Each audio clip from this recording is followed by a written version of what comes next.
Voilà, ça a été coupé pour la durée sur la carte mémoire de mon appareil photo dont je me sers pour tourner cette vidéo.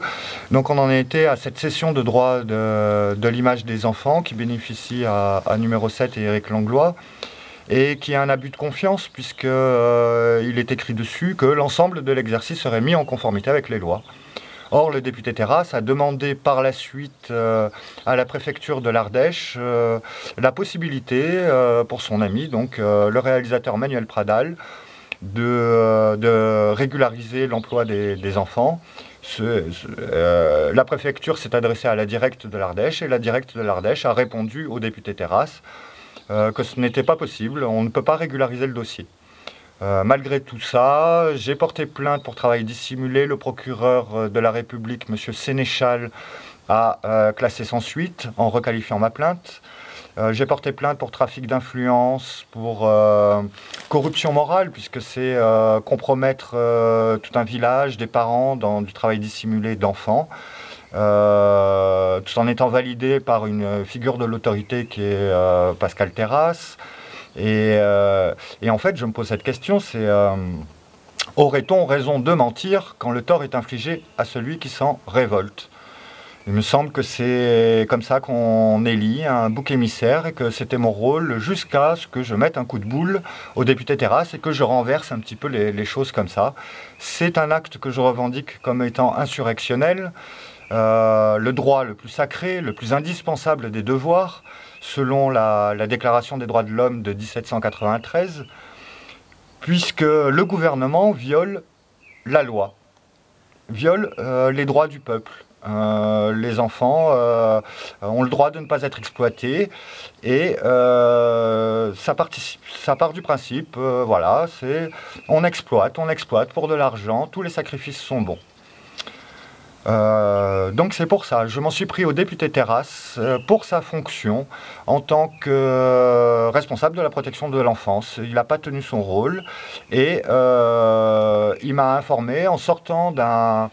voilà, parce que j'ai pas accès au dossier de mon affaire familiale. Le greffier, Marc Caro, m'avait dit que le dossier était clôturé et j'ai répondu, est-ce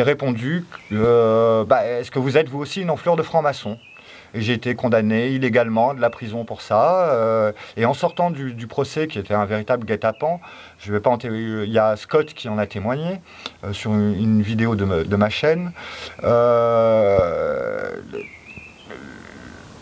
Le député Terrasse, devant témoin, a dit qu'il était franc-maçon et que René Soufflard était un de ses amis. René Soufflard, c'est un de mes voisins. Il m'a dit qu'il était franc-maçon au Grand Orient, à Paris.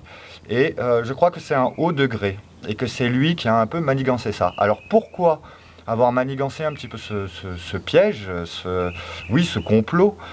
Je crois que c'est pour se payer ma tête, pour étouffer l'idée dans l'œuf, en s'en prenant au poussin. Je suis un papa poule, à mon petit poussin, la prunelle de mes yeux, le sang de mon sang, la chair de ma chair, Mila, que j'adore, qui va avoir 8 ans là bientôt. Et pourquoi ils auraient fait ça? Parce que depuis 2009, depuis un peu après le 11 septembre 2009, il y a le forum Psychologie de Libération qui a été ouvert. Et j'ai développé pendant plusieurs années l'emprise de l'argent sur les esprits, comment ça fonctionne, en partant des attentats du 11 septembre 2001. Je sais que je ne sais pas qui a fait ça, mais je me suis dit, pour le symbole et tout, c'est quand même le World Trade Center, le centre mondial du commerce, et le commerce, ça se fait avec de l'argent. Et après, je me suis dit, s'il y a une manipulation avec ça, il faudrait qu'on y mette quelque chose qui nous appartienne. Et c'est quoi? C'est l'argent. Et juste après les attentats du 11 septembre 2001, on a commencé à utiliser des euros ici.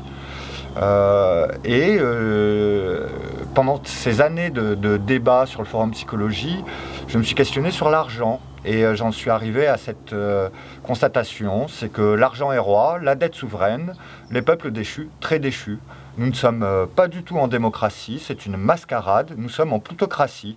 La République est maçonnique, historiquement, la France elle est chrétienne, et la République maçonnique. Ça a été dénoncé par Augustin de Baruel, natif de Villeneuve-de-Berg, où était maire le père de Manuel Pradal, le réalisateur de Tom le Cancre.